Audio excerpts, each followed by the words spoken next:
warahmatullahi wabarakatuh.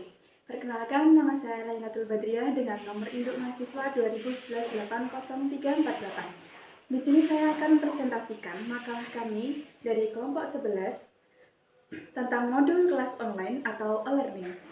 Apa sih e-learning itu sendiri? Diambil dari sebuah pengertian bahwa e-learning menurut Dama Utomo dalam Effendi serta Megasari ialah konvergensi ataupun penggabungan antara teknologi komputer, jaringan internet dengan aspek komunikasi, serta modul pembelajaran dalam menunjang terciptanya sistem pengajaran berbasis internet.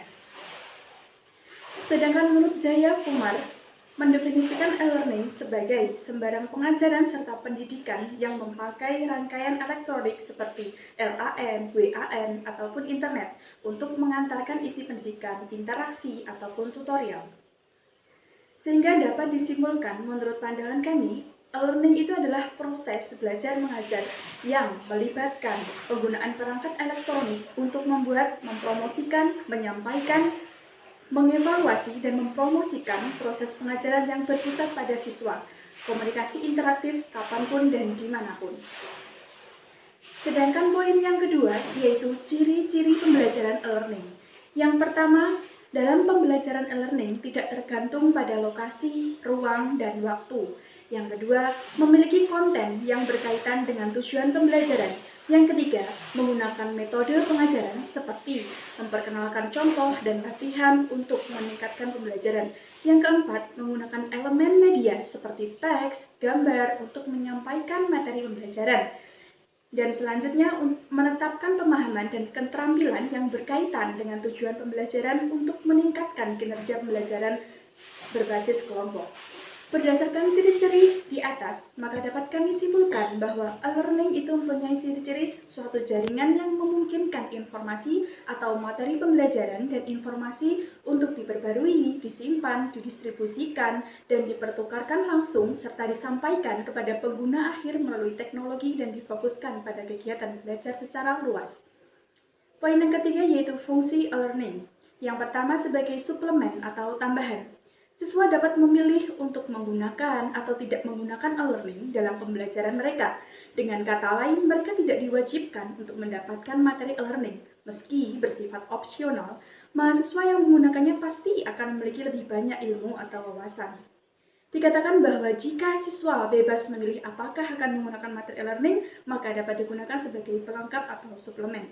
Dalam hal ini, mahasiswa tidak memiliki kewajiban untuk mengakses materi e-learning. Meski bersifat opsional, mahasiswa yang menggunakannya pasti akan lebih banyak mengambil ilmu atau wawasan tersebut. Yang kedua yaitu komplement atau pelengkap. Jika materi e-learning diprogram untuk melengkapi materi pembelajaran yang diterima siswa di kelas, maka dikatakan memainkan peran atau pelengkap suplemennya. Sebagai pelengkap berarti memprogram materi e-learning untuk dijadikan sebagai bahan tambahan atau materi kuliah bagi mahasiswa untuk mengikuti kegiatan pembelajaran reguler.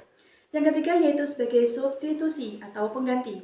Tujuan substitusi itu sendiri adalah agar siswa dapat secara leluasa mengatur kegiatan tutur sesuai dengan waktu dan kegiatan sehari-hari. Berdasarkan fungsi-fungsi di atas, maka dapat disimpulkan bahwa e-learning juga dapat digunakan sebagai pembelajaran yang tidak dibatasi oleh ruang dan waktu. Materi pembelajaran dapat diunduh secara gratis sebagai sumber referensi pembelajaran di lingkungan akademik. Yang keempat adalah tujuan e-learning. Yang pertama, transformasi metode pembelajaran basis siswa menjadi budaya belajar aktif sehingga bentuk pembelajaran yang mandiri. Yang kedua, pengayaan materi pembelajaran sesuai dengan kemajuan dan perkembangan ilmu pengetahuan dan teknologi. Yang ketiga, meningkatkan kualitas pembelajaran. Dan yang terakhir yaitu mengembangkan dan memperluas produk dan layanan baru. Sekian dari saya, kurang lebihnya mohon maaf. Wassalamualaikum warahmatullahi wabarakatuh.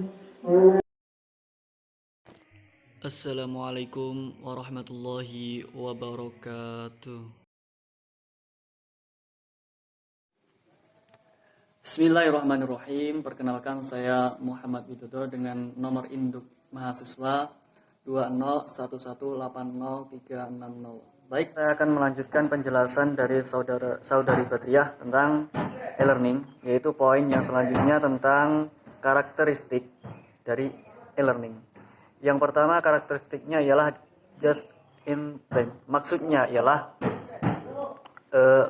menyediakan kapan saja yang diperlukan oleh pemakai menyelesaikan permasalahan atau hanya ingin meningkatkan pengetahuan dan keterampilan. Jadi adanya e-learning itu mempunyai karakteristik yang pertama just adaptive, yaitu sesuai dengan kebutuhan seseorang ketika ingin menggunakan e-learning. Jadi bisa digunakan kapanpun dan dimanapun untuk menyelesaikan permasalahan ataupun untuk yang lebih pentingnya untuk meningkatkan pembelajaran dan keterampilan. Tapi dengan catatan ketika kapanpun dan dimanapun itu dengan catatan sinyalnya itu bagus atau jaringannya itu bagus. Yang kedua karakteristiknya ialah dynamic updating. Jadi karakteristik ini maksudnya ialah kemampuan memperbarui isi materi sesuai dengan pembaruan yang ada. Jadi ketika ada materi yang ada di learning itu diperbaharui secara otomatis sesuai dengan perubahan terbaru yang digunakan dalam proses pembelajaran.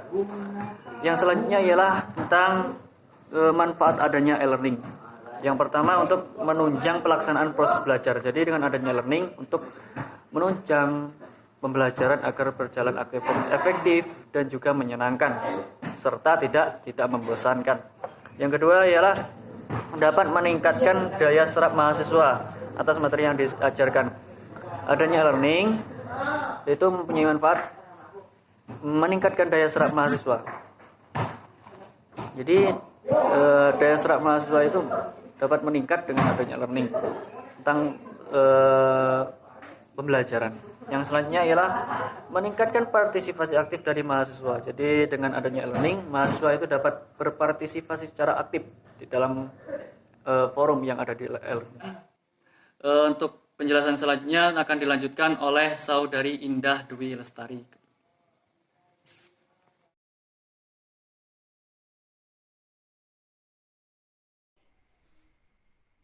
Assalamualaikum warahmatullahi wabarakatuh. Saya Indah Dwi Lestari.